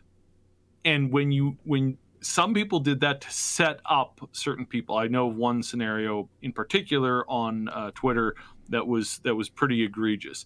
The person posed as somebody who was a fan and a supporter of artwork. Then he had been tweeting at this bigger account over and over and over again. Finally, the guy liked that one picture and said that he thought this was a really cool thing. And then the person was like, "Gotcha, that's actually a copyrighted picture." And then they tried to take down his Twitter account. So, and again, so that's kind of a thing. Just a quick note on that too. If you feed an AI algorithm a million pictures and they all have watermarks on them, it's going to think watermarks are part of like the normal process of pictures. Yeah, exactly. It'll that's how that start works. Some of the pictures I've generated have like Dreams Time watermarks on them. Although it's like garbled. What's funny though? Is it can a Stable Diffusion, the version I'm using, it can create perfect letters, English letters, but it can never put them in the right order. Like it will never actually make a word, except for one time where it wrote the word human. Yeah. And that was, and it was kind of. That's not creepy at all. No, I'll show it to you. Where'd my folder go? Yeah, I want to see. So while you're pulling that up here, I want to address the jobs argument. The jobs argument, specifically, Bluntman's making a couple of good arguments here. Yeah, corporations won't hire a couple of people with keyboards and AI to 5 old artists. Okay, so there's that. Then there's the this will destroy a lot of jobs. Accept that. I have to say no, Bluntman. I completely and totally disagree with you on this. And the answer to that lies again in the previous example that I already brought up, which was pictures. And Ash and I were talking about this yesterday. If you go back 50 years, the amount of people making full-time money by taking pictures is not nearly that of today. If you go back 100 years, same thing. Any time period between now and history, with a small possible exception for studio photography people who have an actual physical studio location, and they would have families come in and do family portrait pictures. That is the only thing where I would say that there probably were more of them in the mid to late 90s than there are today. And but even then I actually do find that hard. Like it's probably there's probably a good chance that that's not even true itself. And for that, we'd have to get into a semantical argument about, well, if there's an Instagrammer who makes a full-time living doing pictures and photographs on Instagram, and then they also do weddings on the side, and they have a location that their house doubles as a business front, does that count, et cetera, et cetera, et cetera. And that's a semantical argument. But the invention of cameras only increased the number of people who are artistically wonderful with a camera, and Moon knows somebody who's not artistically wonderful with a camera at all, even though they think they are. Yep. But a lot of these people make money off of this living, some full-time, some part-time, than there were at any point in history prior to, except for way back in Atlantis. But again, we're not talking about that. So that argument doesn't make sense. And you could say, well, so that's cameras. Well, what about other fields? Well, all right, let's look at travel. People who traveled or helped people travel for a living. You go back 100, 200 years, you had mostly horse-drawn carriages and little horse cabbies and stuff like that. And what was the big complaints then? Oh, well, there were so many horses in a city that soon the city was going to be flooded with horse poop. And that was going to be the end of humanity. Again, if you were alive in the 1890s, that was a big thing back then. People were freaking out about this. New York smelled like horse poop pretty much everywhere. Well, then the humans invented cars. And now the number of people who make their living assisting and working within the confines of what you would call travel, which was at one point only done by people with a horse and a carriage, are now way greater and way more common, to the point where that's a regular daily job that dozens of people around you at any given moment in a city or in a suburb have some kind of like portion of what they make off of that. And everything only expands from there. How about animation? How many animators are around today versus 10 years ago? Way more than there was 10 years ago. What about 10 years before that or 10 years before that? Surprise. Again, every time there's an advancement in technology, more people find their way from jobs that they don't typically want to do, which is mostly hard labor stuff, and things that don't really have artistic quality to it, to doing more things within the artistic field. That's just a state of human evolution. So do you think that can go on indefinitely, though? I mean, I do think that there is a point, there is an obvious endpoint to it, but I don't think we're even anywhere remotely close to that. Because one of the things that we don't really have the ability to is to monitor people's imagination right now. And you have to be so artistically gifted to get what's in your imagination down onto paper, whether it be art or whether it be music or whether it be whatever. And I think that there'll be a point in which we can read people's dreams and highlight people's dreams and imagination to the point where we'll be able to, there'll be a whole brand new field of art completely comprised about that. Maybe there'll be some kind of an art form at some point in the future where there's an integration of diving into people's dreams and discussing things and talking about things and interacting with people and that kind of stuff. That might be in the field of things to happen in the future as well. It really just depends on what we're seeing and how we're seeing that. But as far as like animation, where do I think artists, animators, all that stuff is going to go? Very quickly, because we are running out of time. So do I think that they're going to fire a bunch of old artists to replace them with AI? No, because even with the newest level of technology, the very new stuff that I've been hearing and seeing when it comes to animation, you still need a human presence to come in and do a picture every 1 of 10 frames. You have to reset the AI and say, no. His head's not coming off here. He's not picking up his head and handing it to the cashier. No. You got to back this up. He's handing money to the cashier. You got to constantly rein in the AI. You have to constantly tweak what they're doing. And then when it comes to like primary character creation, that kind of stuff, again, you always have to have an artist there doing that first to truly get a human feeling. you will always need a human to oversee it. Oh, this is a great one. I like this one. This picture, yeah, I like it a lot too. That's why I put it up. So you will always need a human oversight, but instead of overseeing a bunch of human artists, now that person is overseeing an AI. And I think I could see so many influences on this. There's Among Us, there's lemons, there's a whole bunch of grapes in there.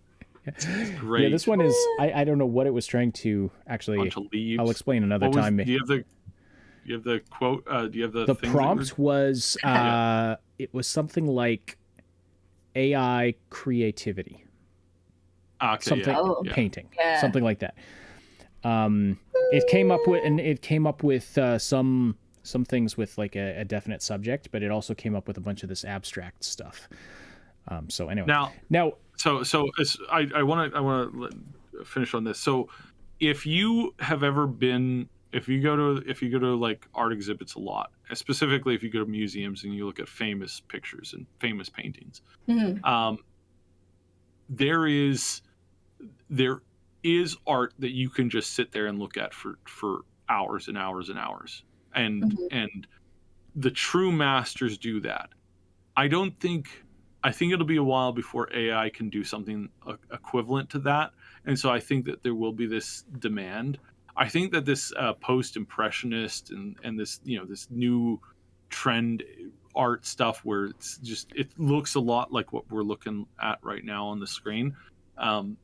I don't think that stuff is masterwork. I think it's interesting, but I don't think that it's the same thing as a Rembrandt or a Picasso or something like that. Even some of those more out there kind of like pictures where things aren't quite the, especially the Picasso stuff. I don't think that that's something that's so easily replaceable. I think that's something that can be mimicked, but I think true art that comes from a place of pain and or great joy or something like that, I think that stuff is irreplaceable. But as far as the big corporations, what you got to remember is that, yeah, this is a good tool for big corporation, but you know what it's a better tool for? Independent people. People who have been wanting to try and get into the animation scene. I desperately want to animate my book series. And this technology has put that within my grasp within the initial phase of my product launch, not the 50 years down the road after I've been slaved away on trying to build up a thing for decades. That's what this does. It is like a revolver in the Old West. It's an equalizer. Yeah, sure, the big bad corporation guy might have a gun, but so do you. It's no, I see the point. There's definitely, even like I mentioned earlier, for if I need artwork for a video and I don't want to, and I don't have the budget to pay an artist for it or the time to pay, to wait for it, that shows you where this is a benefit to certain creators right there. But yeah, I mean, it will be a disruptor in the industry. Is it going to put every artist out of business? Well, I hope not. I hope everyone who still creates art as a hobby, especially, or as I don't know, it seems crude to call it a hobby, but who creates art because they love making art, will keep doing it. I certainly hope so. And I mean, let's face it, AI videos, and I mean, our AI writing is already incredible. AI videos are coming soon, I'm sure. So all of us creators are going to have to ask these questions. There are some, so some of there are some projects that can do animation, but the animation is not it's not done correctly. It's not there yet. It's not there yet. The process of it is asking it to create moving images based off of their current image, off of a single current image.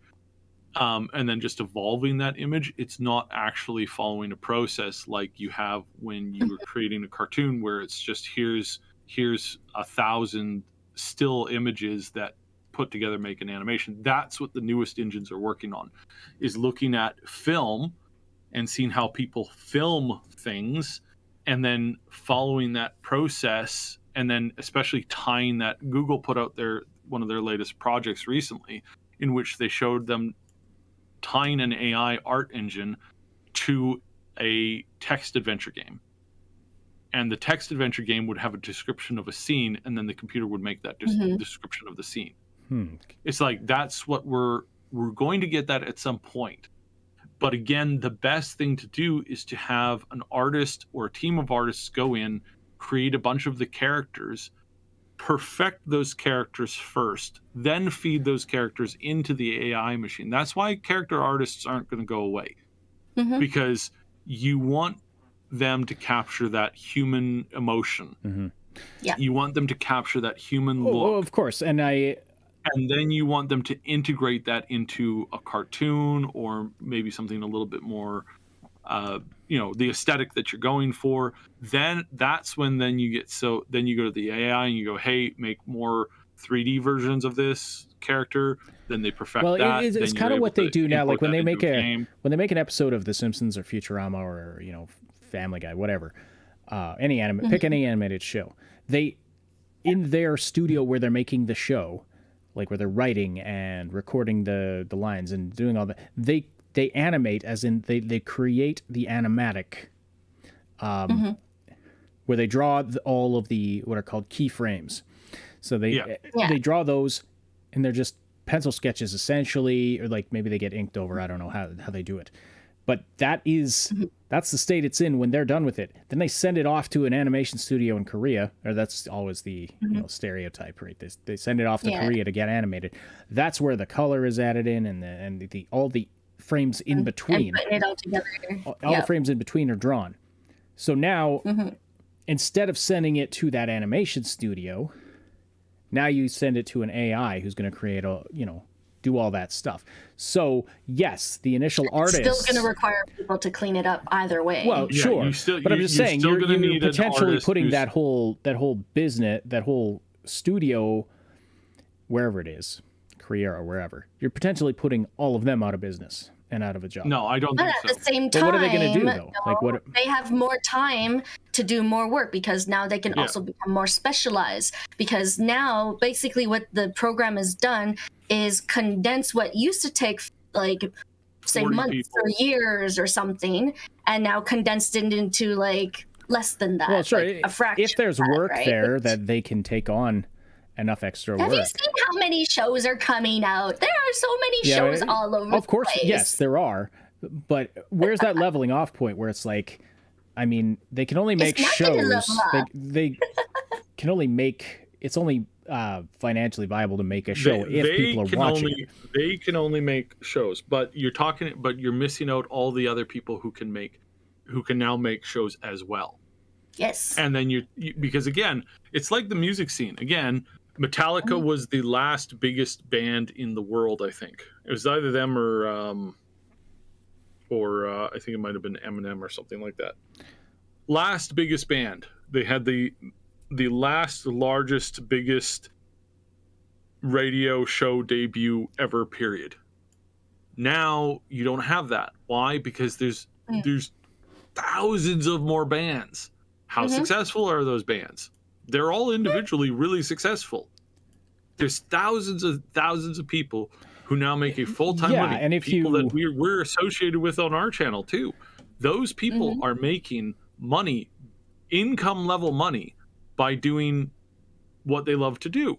And they don't need to make the big millions to be successful. That's I agree with you there. It's a great opportunity for independent creators, but I'm sure you would agree with this statement though, right? That in the short term, some people will lose their jobs, or they just won't be. Some people will lose their jobs, but it's like the horses to automobile engines. Yeah. The transition was.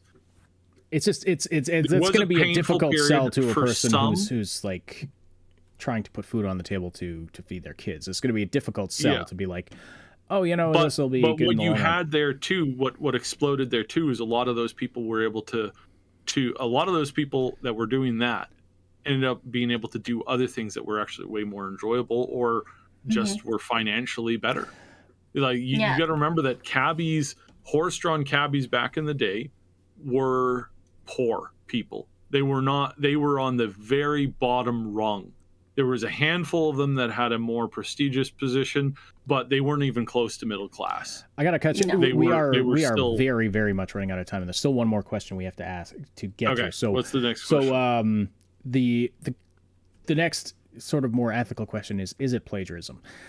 And this is something yes, depending on the situation. Depending on the situation. Well, there's different ways that these AIs could work. Obviously, if it's directly copying a chunk of a picture and putting it in another picture. With just a slight tweak or something. That's definitely if you went to the AI and said, "Hey, AI, I'd like you to make me a show, and I want you to make it exactly look like basically exactly like The Simpsons."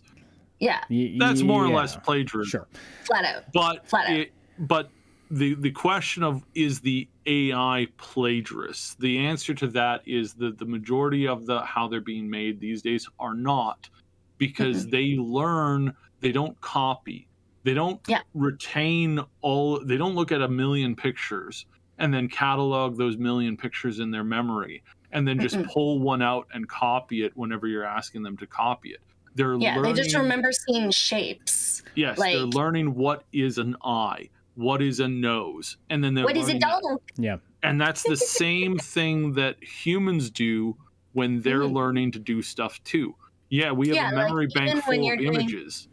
Yeah, like even as an artist drawing people right now, like I have to look at references. I have to look at either pictures of real people or pictures in the style that I want to try to produce the artwork that I want to make myself.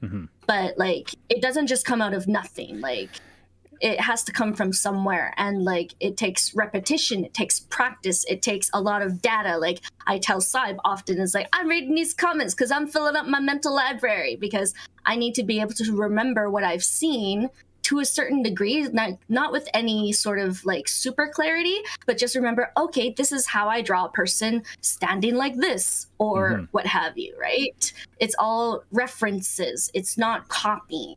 Right. And this is where, so I posted it on Twitter on my own personal Twitter account, not the Triple S League one.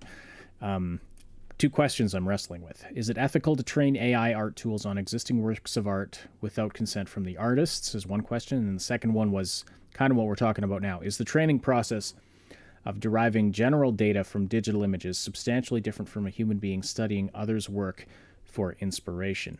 And I agree that, because when you look at it, like, yeah, they don't have a bank of bajillions of images in their image banks. You can see that just in terms of when I download the library to run Stable Diffusion, it was something like, I can't remember. It was something like 4 point something. So many gigs. 4 point something gigabytes. That's not 4.7 gigabytes of images. If all the image data that it took to create that library would have been terabytes big. It's distilled down into, I think of it like a digital soup. It's exactly. A bunch of weights and digital associations and things like that. There's no images in there. It's just, it's something that the AI uses to predict, okay, here's my prompt. This is what the image should look like. And it starts with a bunch of random noise, and then it denoises it in a way that it thinks matches the prompt. I mean, I don't exactly know. I'm no expert on how it works, but this is, my best understanding so far. And by the way, in reference to asking permission for artists to use their works to take reference from, people go to museums, people watch Bob Ross videos, people like research old artworks from like excavations online. Are they asking those people for permission? No. People learn from what they can reach out to around them. If they're copying it directly, that's a no-go, obviously. Yeah. But we take inspiration from everything around us that we can find, right? It's just the human nature. I think we might have to boycott Da Vinci because he never did tell us who the Mona Lisa was. Like, he never told us who she was. And, the audacity! He stole her look and copied it we should just, burn the picture. I don't think anybody is actually, well, no, I say that, and then there's probably some idiot out there that, I mean, there was a bunch of those idiots that were spraying paint and pouring. They threw tomato soup paintings because they're apparently too stupid to think the things through. Piece of garbage. Anyways, yeah, no, there is a level obviously where there is like copyright infringement and copying and stuff like that, but that is a misuse of the tool. Same way that you can misuse something by going to a park, taking somebody's picture without them knowing, without asking them, then you framing that picture and selling it. Right? Like there is rules that we have to obey. There's rules that we have to work around. Obviously, there's a lot of those difficulties of trying to understand exactly how that factors in, what that works out, how that works out, and then how to like avoid making those missteps. But as far as how do the new gen AI, how do they learn? They learn the exact same way that people learn. And does that mean that we're one step closer to a real emergence of a true AI, not counting the one that's in Google's basement? That's I mean, we're getting closer. We're getting real close. What do we do about it? I don't like. That's a good question.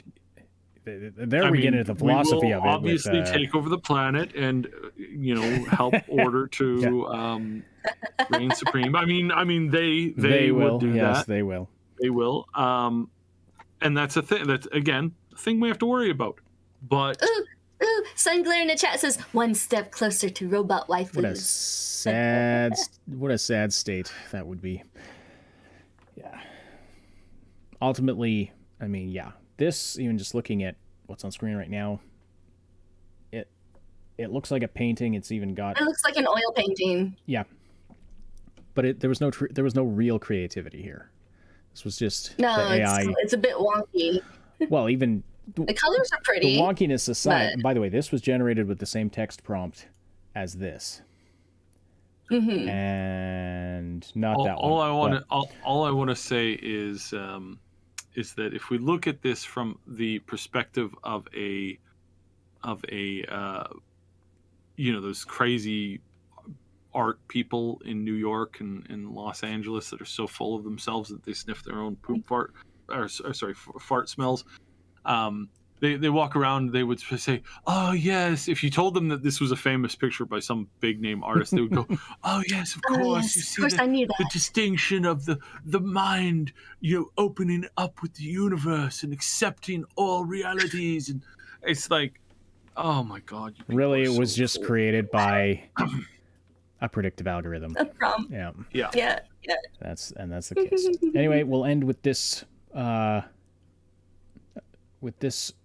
fun fact from Sentinel Cheese. The Mona Lisa was made with math. Da Vinci was an AI, confirmed. There we go. All right, everybody. Thanks for joining. Gotta run. We will be back next Thursday with another live stream. Lots more content to come on the channel and our other channels. We got AI Plays. We've got the Triple S Podcast channel where Saib does Maximum News with Max Darrett. It's a great show. It's a great show for quick, not always quick fire, but to the point gaming news. They really just drive hard into the news with no BS. So that's what happens when you get two analytical guys together who can just do that. And then join our Discord. Join the Discord. All the links are downstairs. I almost said downstairs. Down in the description. Down there. Downstairs, and slam the like button while you're there if you haven't already. All right. Thanks so much.